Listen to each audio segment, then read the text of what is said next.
March 6, 2024, in a small town in rural Indiana.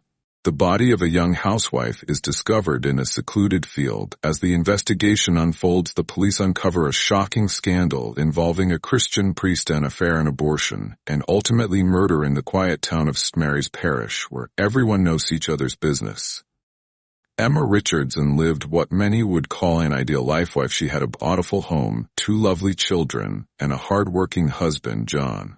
But John's dedication to providing for his family meant long hours at the office and late nights buried in paperwork. Emma, though proud of her husband's success, often found herself alone, her days filled with chores, and her nights empty of conversation. It was during one of those lonely days after Sunday service that Emma first spoke to Father Michael Don. The priest had a way about him, calm, understanding, and genuinely interested in the lives of his parish islanders.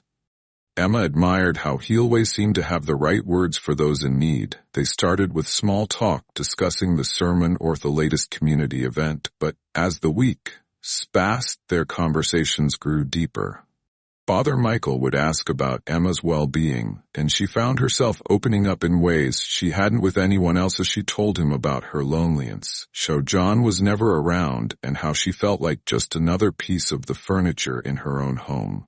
Father Michael listened intently, offering comfort where he could, and soon their meetings became a regular occurrence. They would sit in his office at the church, where the walls seemed to close them off from the rest of the world. What started as innocent talks about faith and family slowly turned into something neither of them expected. Father Michael, despite his vows, couldn't deny the growing attraction he felt towards Emma.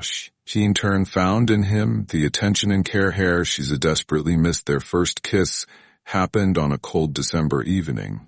Emma had come to the church after another argument with John. Tears filled her eyes as she spoke of her frustration and loneliness.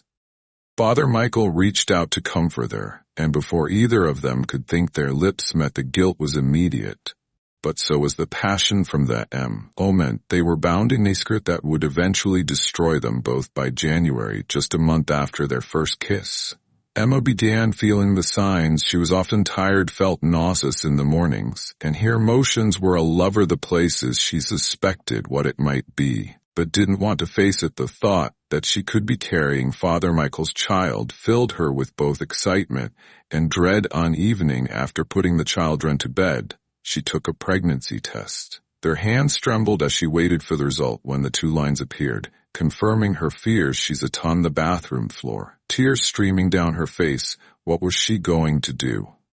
How could she explain this to John? She hadn't been with him in weeks, and there was no way the baby could be his. John, who had noticed Emma's mood swings and the changes in her behavior, began to suspect something was wrong. Asked her if she was feeling all right, if something was bothering her, but she brushed him off each time. She couldn't tell him the truth. Never. When Emma told Father Michael about the pregnancy, she expected him to be shocked, but she didn't expect the coldness in his response.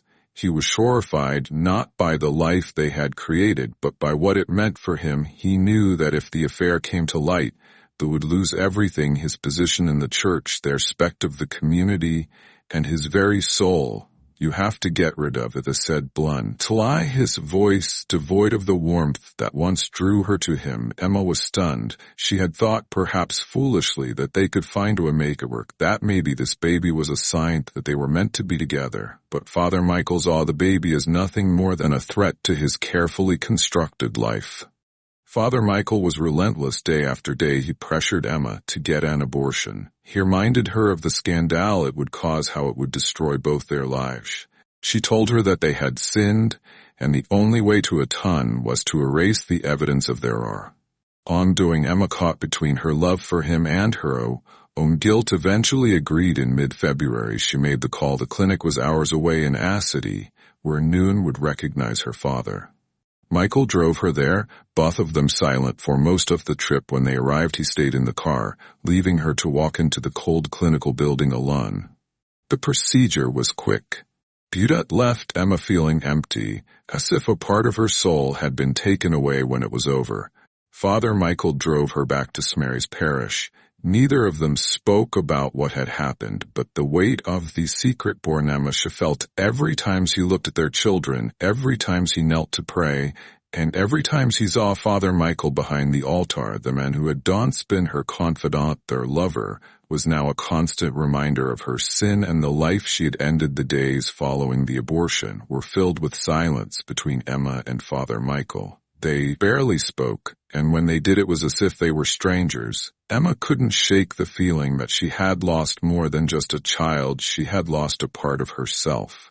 The guilt gnawed her, growing heavier with each passing day. She couldn't sleep, couldn't eat, and when she closed her eyes all she saw was the face of the baby. She would never know. One evening a few weeks later, after the children were asleep and John was still at work, Emma sat alone in the dark living room, her mind racing. She couldn't keep this secret any longer. The burden was too much to bear. She knew that what she had knew was wrong, and she believed that the only way to find peace was to confess.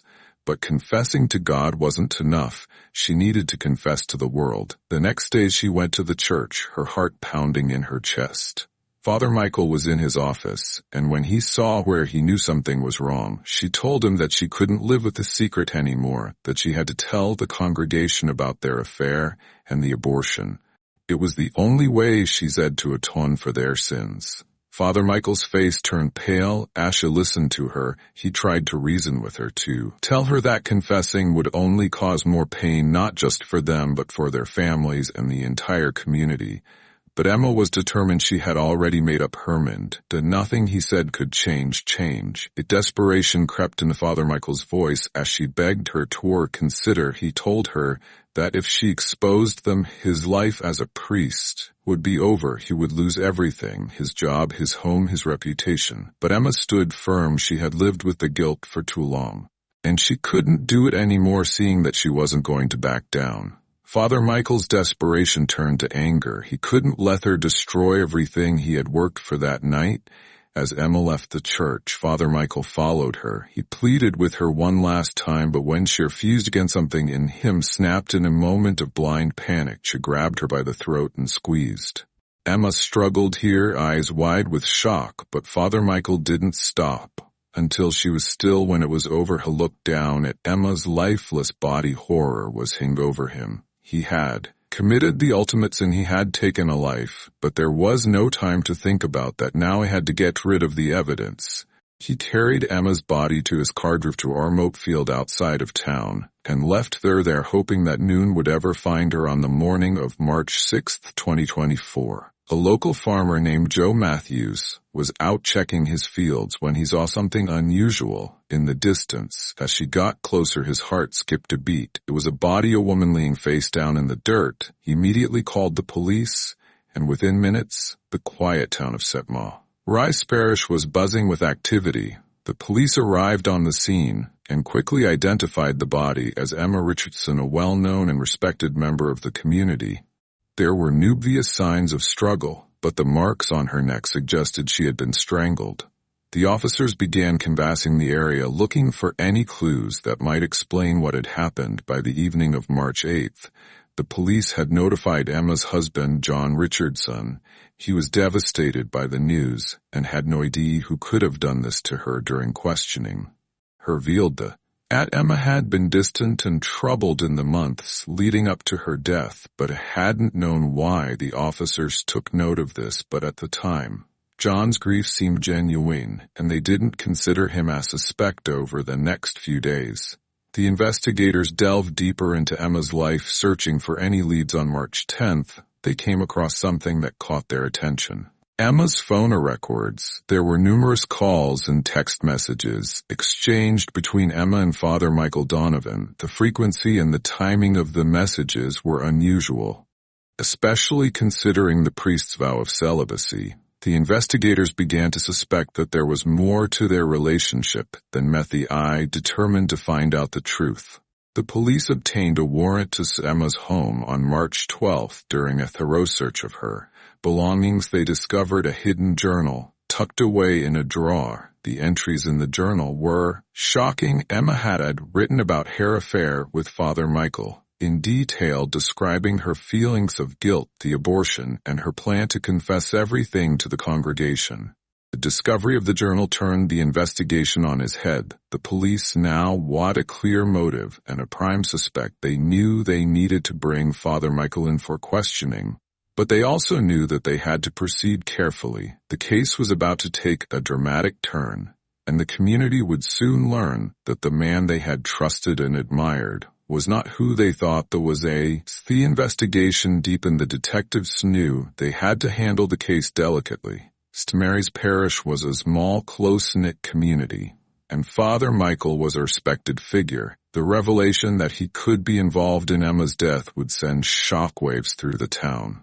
The detectives decided to move cautiously, gathering as much evidence as possible before making their next move. On March 15 and 24, Father Michael Donovan was summoned to the police station for questioning. He arrived calm and composed, dressed in his usual clerical and black suit. The detectives led him to a small sterile room with a single table and 2 chairs. They offered him a cup of coffee, which he politely declined. The questioning began with routine inquiries about his relationship with Emma Richardson. Father Michael maintained his composure, speaking softly and clearly. He claimed that his interactions with Emma were strictly pastoral, that he was there to provide spiritual guidance during her difficult times. As the detectives pressed him with more detailed questions, his calm demeanor began to crack when they brought up the journal. Father Michael's face turned pale. He tried to dismiss it, saying that Emma was troubled and may have written things that weren't true. But the detectives weren't buying it. They presented him with the phone records showing the frequent communication between him and Emma, particularly in the weeks leading up to her death. Father Michael's agitation grew, was shifted in his seat, his hands trembling slightly as he tried to maintain his innocence. He'd need having any inappropriate relationship with Emma. But the evidence was mounting against them. The detectives could see that they were getting to him, but they needed more. Their case airtight. 3 days later, on March 18, 2024, the investigation took a decisive turn. Of the detectives reviewing hours of CCTV footage from nearby businesses, came across something significant. A gas station located a few miles from the field where Emma's body was found had captured footage of a car driving past on the night of the murder. The car matched the make and model of Father Michael's vehicle, and the time matched the window in which Emma was killed. The detectives knew they had found the missing piece. They tracked down the gas station attendant who was working that night and interviewed him. The attendant remembered seeing the car and mentioned that it was unusual to see anyone driving out that way at such a late hour. Armed with this new evidence, the detectives felt confident enough to bring Father Michael back in. On March 20, 2024, the detectives made their move. He arrived at the rectory early in the morning, where Father Michael was preparing for the day's service. He was visibly shaken when he saw the officers at his door. They informed him that they had new evidence and asked him to come down to the station this time. There was no polite invitation. They were there to arrest him at the station. The detectives laid out the evidence, the journal, the phone records, and now the CCTV footage. Father Michael's hands shook as he tried to maintain his denial, but the weight of the evidence was too much. The detectives watched as their eddy of his situations and Father Michael's voice cracked. Asha continued to deny everything, but it was clear that he was cornered. The detectives didn't need a confession at that moment. They had enough to charge him. They informed Father Michael that he was under arrest for the murder of Emma Richardson. As they read him his rights, the once respected priest slumped in his chair, his world crumbling around him. The man who had once stood at the pulpit, delivering sermons on morality and righteousness, was now being led away in handcuffs as fall. From grace complete, the news of Father Michael's arrest spread quickly through St. Mary's Parish. The community was in shock. Many couldn't believe that the man they had trusted with their confessions and their faith could be capable of such a crime. As Father Michael was taken into custody, the choir braced itself for the trial that would soon follow, knowing that the truth would eventually come to light in the courtroom. The secrets of St. Mary's Parish were no longer hidden, and the consequences would ripple through the community for years to come. The trial of Father Michael Donovan began on a cold gray morning in late September. The court house was packed with people from St. Mary's Parish eager to hear the details of the scandal that had rocked their community. The prosecution was led by District Attorney Susan Wright, a sharp and determined woman known for her relentless pursuit of justice across the courtrooms. At Father Michael, his once proud figure now slumped in the defendant's chair, his eyes downcast as the trial opened. Wright was to note, "I'm laying out the case against Father Michael." She spoke with clear conviction, her voice echoing in the silent courtrooms. She started by presenting the e-journal entries written by Emma Richardson. Each page was filled with raw emotion: her love for Father Michael, her guilt over the affair, her deep regret about the abortion. The jury listened intently as Wright read aloud Emma's words, painting a picture of a woman who had been led down a dark path by the man she trusted. Next, Wright introduced the text messages and call logs. These showed Emma's repeated attempts to reach Father Michael in the days before her death. The messages were desperate, pleading, filled with confusion and sorrow. Emma had clearly been struggling, and Father Michael had ignored her, leaving her to face the consequences of their actions alone. The jury could see the pattern of communication. Asha continued to deny everything, but it was clear that he was cornered. The detectives didn't need a confession at that moment. They had enough to charge him. They informed Father Michael that he was under arrest for the murder of Emma Richardson. As they read him his rights, the once respected priest slumped in his chair, his world crumbling around him. The man who had once stood at the pulpit, delivering sermons on morality and righteousness, was now being led away in handcuffs. His fall from grace complete. The news of Father Michael's arrest spread quickly through St. Mary's Parish. The community was in shock. Many couldn't believe that the man they had trusted with their confessions and their faith could be capable of such a crime. As Father Michael was taken into custody, the Quiham braced itself for the trial that would soon follow, knowing that the truth would eventually come to light in the courtroom. The secrets of St. Mary's Parish were no longer hidden, and the consequences would ripple through the community for years to come. The trial of Father Michael Donovan began on a cold gray morning in late September. The court house was packed with people from St. Mary's Parish eager to hear the details of the scandal that had rocked their community. The prosecution was led by District Attorney Susan Wright, a sharp and determined woman known for her relentless pursuit of justice across the courtrooms. At Father Michael, his once proud figure now slumped in the defendant's chair, his eyes downcast as the trial opened. Wright was to note, "I'm laying out the case against Father Michael." She spoke with clear conviction, her voice echoing in the silent courtrooms. She started by presenting the e-journal entries written by Emma Richardson. Each page was filled with raw emotion: her love for Father Michael, her guilt over the affair, her deep regret about the abortion. The jury listened intently as Wright read aloud Emma's words, painting a picture of a woman who had been led down a dark path by the man she trusted. Next, Wright introduced the text messages and call logs. These showed Emma's repeated attempts to reach Father Michael in the days before her death. The messages were desperate, pleading, filled with confusion and sorrow.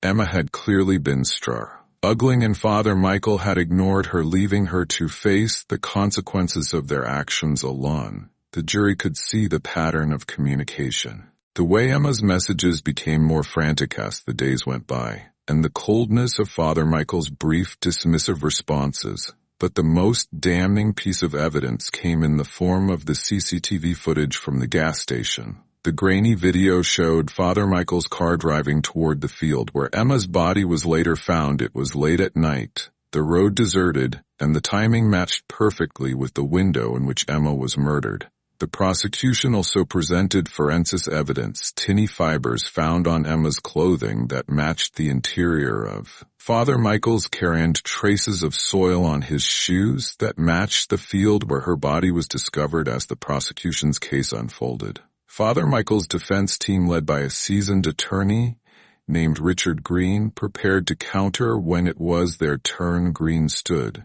and addressed the jury, His tone was calm, almost soothing, as she began to weave a narrative of a man pushed to the edge. He didn't deny the affair. It was clear from the evidence that there had been a relationship between Emma and Father Michael, but Green argued that Emma had become mentally unstable, after the abortion, driven to the brink by guilt and grief. Green claimed that on the night of her death, Emma had confronted Father Michael, accusing him of ruining her life and threatening to expose him. He argued that Emma had become violent and in the heat of the moment. Father Michael had acted in self-defense. It was a tragic accident. Green's not premeditated murder. The defense presented a few witnesses, parishioners who had seen Emma looking distressed in the weeks before her death, trying to paint a picture of a woman unraveling. The trial stretched on 4 weeks, each side fiercely defending their version of events. The tension in the courtroom was palpable, with every new piece of the evidence adding to the suspense. The jury watched closely, weighing the arguments, knowing that their decision would change lives forever. Finally, after days of deliberation, the jury returned with their verdict. The courtroom was hushed, as the foreman stood, his voice steady but grave. With the jury find the defendant, Father Michael Donovan, guilty of murder in the first degree, a collective gasp swept through the room. Father Michael's face drained of color, and he closed his eyes as the reality of the situation sank in. The once a revered priest was now a convicted murderer. He would spend the rest of his life behind bars. His fall from grace complete.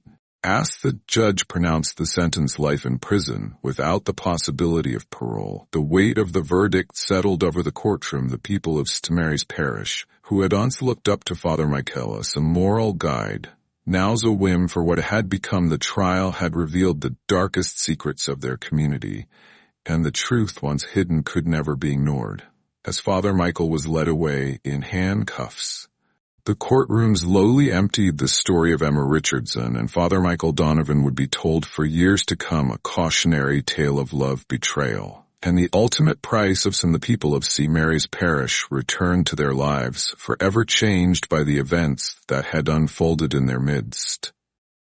The trial was over, but the memory of what had happened would linger over the town, that would never fully disappear.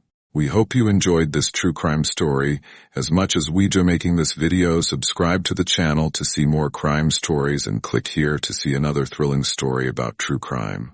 Enjoy English, auto-generated. All from the series Mysteries Related for You. Recently uploaded, watched.